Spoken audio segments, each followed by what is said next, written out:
जख्मी पैर का सफल ऑपरेशन किया गया था। गुवाहाटी के हाथी चिकित्सा विशेषज्ञ ने ऑपरेशन किया था। पद्मश्री डॉक्टर कुशल कुंवर और वनतारा के 2 डॉक्टरों ने ऑपरेशन किया था, लेकिन घायल हथनी की दुखद मौत हो गई है। घायल होने के बाद इलाज जल्द नहीं होने से खून के रिसाव से हथनी काफी कमजोर हो गई थी।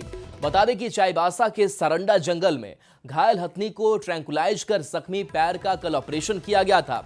हथनी के इलाज के लिए विशेष रूप से गुवाहाटी के वेटनरी कॉलेज के प्रोफेसर और एशिया के सबसे बड़े हाथी चिकित्सक डॉक्टर कुशल कुंवर शर्मा और वनतारा से 2 डॉक्टरों की टीम जुटी हुई थी और घायल हथनी के जख्मी पैर का सफल ऑपरेशन किया गया था। लेकिन अब उसकी मौत की खबर सामने आ रही। रुपेश हमारे साथ न्यूज 18 संवाददाता। रुपेश, डॉक्टरों की टीम लगी रही, वनतारा की टीम लगी रही, लेकिन हाथी को बचाया नहीं जा सका। दुखद खबर सामने आई है। जी बिल्कुल, सारंडा जंगल से काफी दुखद खबर आई है कि वन विभाग और वनतारा जिस घायल हाथी को पिछले करीब 5-6 दिनों से इलाज कर उसे बचाने का प्रयास कर रही थी और कई दिनों के प्रयास के बाद कल उसके जख्मी पैर का सफल ऑपरेशन भी हुआ था, जिसके ऑपरेशन के लिए गुवाहाटी से स्पेशलिस्ट डॉक्टर भी आए थे। लेकिन उसकी हालत में सुधार का जो उम्मीद जताई जा रही थी वो पूरी नहीं हुई और आज पहले सुबह करीब 4 बजे के आसपास घायल हथनी ने दम तोड़ दिया है। बताया जा रहा है कि डॉक्टर जैसे बता रहे हैं कि काफी लंबे समय से करीब 10 से 15 दिनों से वो जो घायल थी और जल्दी उसको घायल होने के बाद इलाज शुरू नहीं हो सका, जिसके कारण काफी ज्यादा उसका रक्तस्राव हो गया था और शारीरिक रूप से वो काफी कमजोर हो गई थी, जिसके कारण कल सफल ऑपरेशन होने के बावजूद आज उसने दम तोड़ दिया। जी फिलहाल वन विभाग और मेडिकल टीम आगे की प्रक्रिया में वहाँ लगी हुई है, घायल हाथी का पोस्टमार्टम और अन्य प्रक्रिया में। जी शुक्रिया रुपेश इस अपडेट के लिए आपका। और देखिए, बिहार चुनाव में सीट शेयरिंग को लेकर जेएमएम का बड़ा बयान सामने आया है। महागठबंधन में जेएमएम का अल्टीमेटम है कि सीट शेयरिंग को लेकर के जेएमएम ने अब अल्टीमेटम दे डाला है। 15 अक्टूबर तक इंतजार जेएमएम करेगा। 15 अक्टूबर तक हर हाल में फैसला हो जाएगा। 15 अक्टूबर के बाद जेएमएम बड़ा फैसला लेगा। फैसले के लिए पूरी तरह से जेएमएम स्वतंत्र होगा। तो देखिए, झारखंड मुक्ति मोर्चा के केंद्रीय प्रवक्ता मनोज पांडे ने कहा है कि गठबंधन मजबूत रहे, इसलिए हम लोग अब तक इंतजार कर रहे हैं, लेकिन अगर जल्द से जल्द फैसला नहीं लिया जाएगा तो हम स्वतंत्र निर्णय लेंगे। गठबंधन के सहयोगियों के लिए सलाह भी है और अल्टीमेटम भी। तो देखिए, ये बड़ा जो अल्टीमेटम है वो दे दिया है, नहीं कि आरजेडी पर चौतरफा कह सकते हैं कि दबाव बढ़ता हुआ जा रहा है, क्योंकि महागठबंधन में जेएमएम ने अल्टीमेटम दे दिया है कि सीट शेयरिंग को लेकर के ये अल्टीमेटम है कि आप जो हमारी डिमांड है वो पूरी कीजिए, नहीं तो 15 अक्टूबर के बाद से हम बड़ा फैसला लेंगे। 15 अक्टूबर तक हम इंतजार करेंगे। तो देखिए, जेएमएम की तरफ से जो अल्टीमेटम दिया गया है, जाहिर सी बात है कि आरजेडी पर इसका दबाव भी बढ़ रहा है। कांग्रेस की तरफ से अलग अल्टीमेटम है, तो कहीं ना कहीं महागठबंधन में सीट शेयरिंग का जो पेच है वो फंसा हुआ है। लेकिन सबके बीच तेजस्वी यादव जरूर दिल्ली पहुंचे हुए, लालू प्रसाद भी दिल्ली में ही है, राहुल गांधी से बातचीत भी होनी है, लेकिन दूसरी तरफ है जेएमएम की ये चाहत कि उसकी जो डिमांडिंग सीट है उसे पूरी की जाए। तो देखिए, बिहार विधानसभा में सीट बंटवारे में देरी पर झारखंड मुक्ति मोर्चा के कड़े तेवर देखने को मिल रहे हैं। झारखंड मुक्ति मोर्चा ने इंडिया गठबंधन को 15 अक्टूबर तक का अल्टीमेटम दिया है। झारखंड मुक्ति मोर्चा ने कहा है कि 15 अक्टूबर तक अगर सीट बंटवारे पर फैसला नहीं हुआ तो पार्टी स्वतंत्र निर्णय लेने को बात करेगी। झारखंड मुक्ति मोर्चा के केंद्रीय प्रवक्ता मनोज पांडे ने कहा कि इंडिया गठबंधन एकजुट रहे, इस वजह से अब तक हम लोग शांत हैं, लेकिन जल्द से जल्द सीट के बंटवारे पर फैसला लेना चाहिए। हम एक पार्टी हैं, हमारे लोग हैं, हमारा जनाधार है, हम इंडिया गठबंधन इंटैक्ट रहे, हमारी दिली इच्छा है इंडिया गठबंधन मजबूत हो, इसलिए ही अभी तक इंतज़ार किया जा रहा है। अगर आप इसका जल्द से जल्द फैसला नहीं लेंगे कि कौन सी सीटों पर हमें लड़ना है, तब तो फिर अपना स्वतंत्र निर्णय लेना होगा। जो हमारे सीट हैं जिन्हें हम लोगों ने चिन्हित कर रखा है, वहाँ हम एक तरफा घोषणा कर देंगे। तो ये सलाह भी है या अल्टीमेटम, जो भी समझिए, लेकिन एक राजनीतिक दल होने के नाते हमारा कर्तव्य बनता है कि हम अपनी इंडिपेंडेंट आइडेंटिटी बनाए रखें। वहीं कांग्रेस के प्रदेश मीडिया प्रभारी राकेश सिन्हा ने कहा कि गठबंधन में अल्टीमेटम जैसा कुछ होता नहीं है, सभी को एकजुट होकर चुनाव लड़ना है और बीजेपी को हराना है। ये लगता है कि राजनीति में जब हम गठबंधन में बात करते हैं तो गठबंधन में किसी प्रकार का कोई अल्टीमेटम नहीं चलता है। गठबंधन का मतलब है मजबूती के साथ हम बिहार के 243 सीटों पे चुनाव लड़ने को तैयार खड़े हैं। चाहे हम हो, झारखंड मुक्ति मोर्चा हो, राष्ट्रीय जनता दल हो, तमाम लोग, कांग्रेस हो, तमाम लोग बिहार के 243 सीटों पे चुनाव पूरी मजबूती के साथ लड़ें और हमारा मकसद एनडीए को पछाड़ना है और हम स्वाभाविक तौर पे इस दिशा में गठबंधन पूरी सकारात्मक रूप से बिहार में काम कर रही है। वहीं बीजेपी ने झामुमो के इस मांग पर कहा कि जेएमएम के नेता कटोरा लेकर बिहार गए थे, इन्हें वहां दरकिनार किया गया और फिर भी ये सीट मांगने गए हैं, फिर भी इन्हें कुछ नहीं मिला। इन्होंने झारखंडी अस्मिता को बेचा है।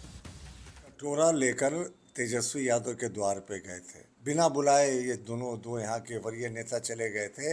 इनको ना कोर कमेटी में रखा गया, ना बिहार के इलेक्शन कमेटी में रखा गया। वहाँ गठबंधन ने इनको सब जगह दरकिनार किया और अब यहाँ बैठकर झारखंड में ये शेखी बघाड़ रहे हैं, गीदड़ भभकी दे रहे हैं। साहब, अगर आप में इतने ही कुब्बत था लड़ने का तो क्यों कटोरा लेकर चले गए थे भीख मांगने के लिए कि बाबा 1 सीट दे दो, बाबा 2 सीट दे दो। और जब वो भी नहीं मिल रहा है तो अब अल्टीमेटम। तो झारखंड मुक्ति मोर्चा ने इस चुनाव में दिखा दिया है कि झारखंडी अस्मिता उनके लिए कोई मायने नहीं रखती है, वो बिहार में बेच आएंगे। वहीं आरजेडी ने कहा है कि आरजेडी गठबंधन धर्म पालन करना जानती है, जेएमएम धैर्य रखे। गठबंधन धर्म की बात कर रही है। गठबंधन धर्म निभाना राष्ट्रीय जनता दल बखूबी जानती है। धैर्य रखना चाहिए। उन्हें भी सामान्य तरीके से सम्मानजनक सीट बिहार में मिलेगा, क्योंकि राष्ट्रीय जनता दल झारखंड में काफ़ी धैर्य पूर्वक काम किया और जो सीट मिला हम लोग यहाँ चुनाव लड़ने का काम किया और जीतने का भी काम किया। इसलिए बिहार में भारतीय जनता पार्टी को समाप्त करना है, उसे सत्ता से हटाना है। इसलिए सभी गठबंधन धर्म के नेताओं को पेशेंस रखना चाहिए, धैर्य रखना चाहिए। इधर रांची पहुंचे कांग्रेस के वर्किंग कमेटी के सदस्य पवन खेड़ा ने कहा है कि सीटों को लेकर कोई पेच नहीं फंसा है। इतना ही नहीं, उन्होंने वीआईपी की मांग पर कहा कि सबको हक है अपनी बात रखने का। वहीं जेएमएम के अल्टीमेटम पर भी पवन खेड़ा ने सफाई दी। नहीं फंस रहा, मुलाकात होगी तभी ना आगे सीटों पर घोषणा होगी। तो ये जो भारतीय जनता पार्टी की उम्मीद है कि कोई पेच फंस रहा है, वो उम्मीद पे पानी फिर रहा है। मुकेश सहनी जिस तरह से सीटों को लेकर के अड़े हुए हैं, फिर आपका सबका हक है अपनी अपनी बात रखने का, सब रखते हैं। हमारे यहाँ कोई पेच नहीं है, ये हम बता दें। जैसे जेएमएम भी कह रही कि अगर 2 दिन के अंदर घोषणा नहीं किया जाएगा तो हम लोग स्वतंत्र रूप से अपना उम्मीदवार खड़ा करें। हम लोग सब मिलकर चुनाव लड़ रहे हैं। अब आपको बताते हैं कि बिहार चुनाव में जेएमएम की क्या मांग है। तो झारखंड मुक्ति मोर्चा यानी कि जेएमएम ने बिहार झारखंड के बॉर्डर वाले इलाके की सीटों की मांग कर रखी है। इसमें कौन कौन सी सीटें हैं? तो कटोरिया, बांका पर दबाव लगातार बनाया जा रहा है। इसके साथ साथ वो सीटें चकाई है, तारापुर है और पूर्णिया की भी सीट शामिल है। पूर्णिया के साथ साथ धमदाहा जैसी सीट भी जेएमएम चाहता है और इनमें से ज्यादातर पर आरजेडी दूसरे नंबर पर रही थी। वहीं बॉर्डर इलाके जो हैं और खास करके जो झारखंड और बिहार से सटते हैं, वहां उन सीटों पर नजर है। तो ये एक एक करके हम जो सीट है वो हम आपको बता रहे हैं। जो सीटें जेएमएम की तरफ से डिमांड की जा रही है, 12 सीट की जो मांग है वो काफी पहले से ही जेएमएम की तरफ से की गई है, लेकिन जेएमएम की मांग पर अब तक कोई जो फैसला है वो अब तक नहीं लिया गया है। बिहार में सम्मानजनक सीटें जो हैं, इसकी मांग जेएमएम पार्टी की तरफ से की जा रही है। अल्टीमेटम भी दिया जा चुका है और देखिए 2019 में आरजेडी को सम्मानजनक सीट दिया गया। ये जेएमएम का कहना है कि हमने झारखंड में उस गठबंधन धर्म का पालन किया था और 2024 में भी जेएमएम ने अपना धर्म निभाया था। तो वही गठबंधन धर्म जो है बिहार में आरजेडी को भी निभाना चाहिए, लेकिन जेएमएम ने जो डिमांड रखी है उस पर अभी कोई बातचीत आगे नहीं बढ़ी है। और चलिए इस बीच एक बड़ी खबर का रुख कर लेते हैं और एक खबर जमशेदपुर से है, जहां घाटशिला उपचुनाव को लेकर की खबर है। बीजेपी जल्द अपने प्रत्याशी का ऐलान कर देगी। बाबूलाल सोरेन के नाम पर मुहर लगेगी। जेएमएम से सुमेश सोरेन उम्मीदवार हो सकते हैं। दोनों उम्मीदवारों के बीच टक्कर का मुकाबला यहां माना जा रहा है। दोनों प्रत्याशियों ने प्रचार प्रसार करना भी शुरू कर दिया है। घाटशिला उपचुनाव को लेकर प्रशासन भी तैयार है। 11 नवंबर को यहां पर मतदान है और 14 नवंबर को गिनती होनी है। बता दें कि रामदास सोरेन के निधन के बाद से यह सीट खाली हुई, जिसके बाद से अब उपचुनाव हो रहा है। आशीष हमारे साथ न्यूज 18 संवाददाता जुड़ गए हैं। आशीष, जेएमएम और बीजेपी दोनों तरफ से बाबूलाल सोरेन और सुमेश सोरेन चुनावी मैदान में भी लगभग उतर चुके हैं। अभी किस तरीके की हलचल है? जी, आपको बता दूं कि रामदास सोरेन के निधन के बाद घाटशिला विधानसभा का सीट जो है वो खाली हो चुका था और चुनाव आयोग द्वारा इस उपचुनाव की तारीख की घोषणा कर दी गई है। 11 नवंबर को मतदान होगा और इसके बाद 14 नवंबर को इसका गिनती होगा। दूसरी तरफ झारखंड मुक्ति मोर्चा और भारतीय जनता पार्टी के प्रत्याशी को की जो है वो टक्कर का मुकाबला देख रहा है। दोनों पार्टी प्रचार शुरू कर दिया है। दोनों पार्टी के प्रत्याशियों के नाम की घोषणा हुई पार्टी की ओर से। चलिए, बिल्कुल आवाज थोड़ी स्पष्ट आपकी नहीं आ पा रही है। शुक्रिया आशीष फिलहाल इस अपडेट के लिए आपका। तो देखिए, घाटशिला उपचुनाव के लिए भी किसी भी पार्टियों ने अपने कैंडिडेट की घोषणा नहीं की है। इधर कैंडिडेट की घोषणा होने से पहले झारखंड का सियासी पारा हाई है। झारखंड मुक्ति मोर्चा ने घाटशिला चुनाव से पहले सोशल मीडिया पर पोस्ट करते हुए बीजेपी पर तंज कसा है। झारखंड मुक्ति मोर्चा ने कहा है कि बीजेपी के कई लोग हमारे संपर्क में हैं जिनकी अनदेखी की जा रही है। यही वजह है कि बीजेपी में असंतोष देखने को मिल रहा है। वहीं कांग्रेस ने भी बीजेपी पर हमला बोलते हुए कहा कि बीजेपी को अपने लोगों पर भरोसा नहीं है और बीजेपी बोरो प्लेयर से चुनाव जीतना चाहती है। वहीं गठबंधन के नेताओं पर बीजेपी ने पलटवार किया है और कहा कि जेएमएम प्रजातांत्रिक तरीके से नहीं चलती है, उनके यहां कोई चुनाव समिति ही नहीं है। संपर्क में है जिन लोगों की अनदेखी की जा रही है भारतीय जनता पार्टी में। हालांकि ये उनका अंदरूनी मामला है, हमें नहीं बोलना चाहिए, लेकिन जो कुछ दिख रहा है और जितनी असंतोष, जितनी नाराजगी पार्टी के अंदर में है, जो कमिटेड लोग हैं वो दरकिनार किए जा रहे हैं उस पार्टी में। खैर, उस पार्टी का चरित्र ही ऐसा है। हाँ, तो ये तो सही है कि भारतीय जनता पार्टी को अपने लोगों पर तो भरोसा है नहीं। भारतीय जनता पार्टी बोरो प्लेयर के द्वारा मैच जीतना चाहती है, तो बोरो प्लेयर के द्वारा मैच लगातार बार बार नहीं जीता जाता। एक दौर था कि आप बोरो प्लेयर के द्वारा चुनाव जीत गए थे, मैच जीत गए थे, लेकिन जनता आपको समझ चुकी है। देखिए, अगर झारखंड मुक्ति मोर्चा प्रजातांत्रिक व्यवस्था से चलती चुनाव समिति की बैठक सच में होती, उसके बाद नाम तय होता, तो हम मान लेते कि भाई आपकी बातें सही है। पर यहाँ ना खाता ना भाई, जो हेमंत सोरेन का है वही सही, जिसको वो टिकट दे देंगे वो चुनाव लड़ेगा। अभी अपने गठबंधन का पेच सुलझा लें, कभी वहाँ पर उनके पुत्र कहते हैं हम चुनाव लड़ेंगे। कांग्रेस के राष्ट्रीय प्रवक्ता पवन खेड़ा आज रांची पहुंचे। रांची एयरपोर्ट पर कांग्रेस नेता और कार्यकर्ताओं ने पवन खेड़ा का जोरदार स्वागत किया। मीडिया से बातचीत में पवन खेड़ा ने बिहार विधानसभा चुनाव, घुसपैठ, दुर्गापुर रेपकांड और आई लव मोहम्मद जैसे तमाम सवालों का खुलकर जवाब भी दिया। उन्होंने आई लव मोहम्मद पर पवन खेड़ा ने कहा कि इससे किसी को ऐतराज नहीं होना चाहिए, क्योंकि यह किसी धर्म के प्रति नफरत की बात नहीं है। वहीं घुसपैठ के मुद्दे पर उन्होंने कहा कि कांग्रेस ने 80,000 घुसपैठियों को देश से बाहर निकाला था, जबकि बीजेपी पिछले 11 सालों में 7 से 8,000 घुसपैठियों को ही निकाल पाई। अब उन आंकड़ों को अमित शाह ने खुद ही ट्वीट करके फिर नकारा है। ये गृह मंत्री हैं देश के गृह मंत्री अपने आप को एक सर्टिफिकेट दे रहे हैं कि मैं नाकारा हूं, मैं निकम्मा हूं, मेरे रहते इतने घुसपैठिए घुस गए। झारखंड में चुनाव आया तब भी घुसपैठिए आ गए थे, फिर चुनाव हार गए तो घुसपैठिए चले गए। अब बिहार में चुनाव आ रहा है तो फिर घुसपैठिए आ गए, ये भी चुनाव हारेंगे फिर घुसपैठिए चले जाएंगे। ये हो क्या रहा है? मजाक बना रखा है गृह मंत्री ने। इस्तीफा दीजिए अगर आपसे घुसपैठिए नहीं रुकते तो। 80,000 घुसपैठिए कांग्रेस पार्टी ने इस देश से बाहर किए थे बांग्लादेशी। इस सरकार ने पिछले 11 साल में 7 या 8,000 घुसपैठियों को बाहर किया। भारत आदिवासी पार्टी के सांसद राजकुमार रोत आज रांची पहुंचे। रांची एयरपोर्ट पर पार्टी से जुड़े आदिवासी संगठनों ने उनका जोरदार स्वागत किया।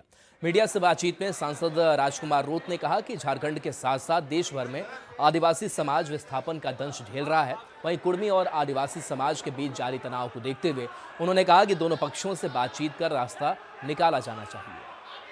कोई भी आई हो, लेकिन आदिवासियों का विस्थापन आज भी तेज गति से हो रहा है। विकास के नाम पे इनको जमीनों से बेदखल किया जाता है, जंगलों से बेदखल किया जाता है।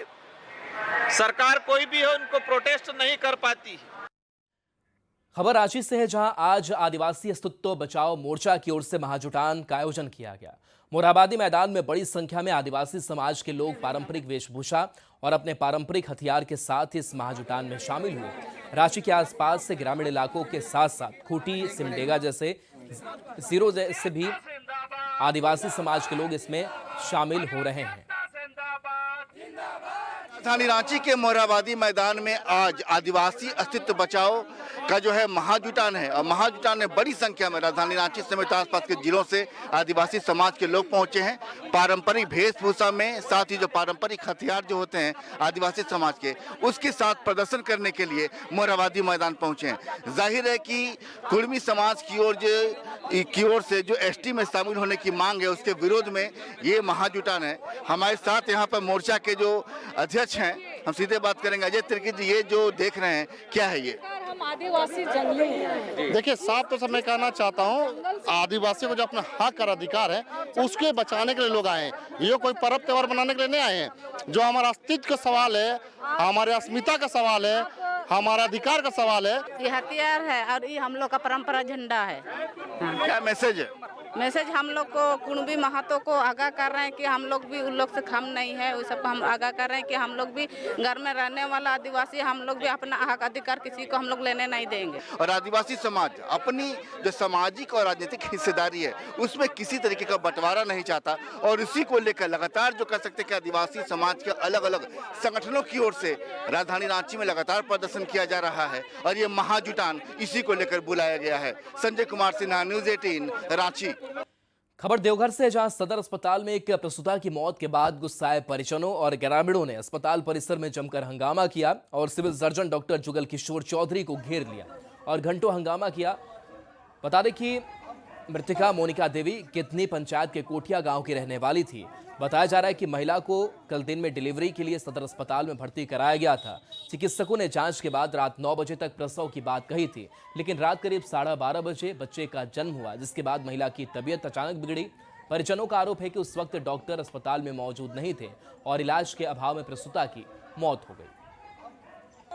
नॉर्मल ही 2 बार पहले हुआ है, इस बार भी नॉर्मल ही होगा, ये देखिए कोशिश करके। बोला ठीक है, सुषमा मैम बोली कि नॉर्मल हो जाएगा। उसके बाद नॉर्मल भी बच्चा हुआ है रात में। उसके बाद जो है उसको इंजेक्शन सलाइन वगैरह दिया। सलाइन इंजेक्शन देने के बाद बच्चे का जो है, ये आदमी जो पेशेंट है महिला, उनको जो है नस टान लिया। नस टानने के बाद जब इसका कंप्लेन किया तो बोला डॉक्टर नहीं है, हम लोग नहीं देख पाएंगे। उसके बाद इसका जो है इधर उधर चेक कराया, देखा कि मौत हो गया। जांच हम करवाएंगे, लेकिन हमको चाहिए प्रूफ। बिना प्रूफ का कहने से तो हम किसी पर कोई कार्रवाई नहीं। तो चाहिए, उसके अनुसार हम कार्रवाई करेंगे। आपके आदेश के बावजूद भी अब इस तरह की घटना हो गई, इसका हम निराकरण करेंगे। क्या चूक हुई, कौन इस पर जो है अमल नहीं किया ड्यूटी का, हमारे आदेश का कौन किसने अवहेलना किया, इसका हम जांच करके उस पर पूछेंगे, शोकॉज करेंगे। और आगे ऐसा नहीं हो, इसके लिए डॉक्टर को, चिकित्सक को जिम्मेवार ठहराएंगे हम। 8 अक्टूबर को प्रधानमंत्री नरेंद्र मोदी ने नवी मुंबई इंटरनेशनल एयरपोर्ट का उद्घाटन किया। एयरपोर्ट के निर्माण में central institute of mining and fuel research Dhanbad ने महत्वपूर्ण भूमिका निभाई है। धनबाद के वैज्ञानिकों की बदौलत ये एयरपोर्ट बनकर तैयार हुआ है। चुनौतीपूर्ण भौगोलिक परिस्थितियों के बावजूद वैज्ञानिकों ने 92 मीटर ऊंची उल्वे हिल को समतल किया और उल्वे नदी की धारा को मोड़कर इस परियोजना को सफलतापूर्वक पूरा किया। वैज्ञानिकों ने बताया कि कई चुनौतियों के बाद भी उन्होंने मिलकर इस काम को पूरा किया। वैज्ञानिकों से खास बातचीत की धनबाद संवाददाता संजय गुप्ता ने।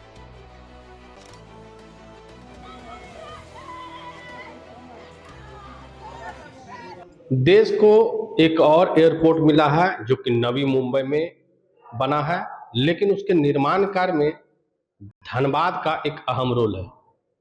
धनबाद के सिम्फर के वैज्ञानिकों ने नवी मुंबई एयरपोर्ट के निर्माण में अपनी अहम भूमिका निभाई है।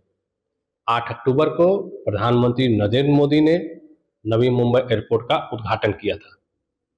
नवी मुंबई एयरपोर्ट को बनाने को लेकर सिम्फर के वैज्ञानिकों का क्या रोल था, वह हम यहाँ के वैज्ञानिकों से जानते हैं। तो सबसे पहले जब एयरपोर्ट के निर्माण में हम लोग साइट पर पहुंचे जनवरी के महीने में, 2017 में हम अपनी टीम गई तो वहाँ पर बहुत सी ज़्यादा क्लिफ और आसपास में बहुत 7-8 गांव थे, हाई टेंशन लाइन था और सारे चैलेंज को हम लोगों ने बखूबी निभाते हुए और रॉक हैंडलिंग प्लस जितने भी गांव हैं उनको सुरक्षित ध्यान में रखते हुए हम लोगों ने काफ़ी इसमें ब्लास्टिंग को सक्सेसफुल ढंग से कंप्लीट पूर्ण किया। ऐसे में हम और चलिए न्यूज़ 18 बिहार झारखंड पर खबरें आपके लिए लगातार जारी हैं।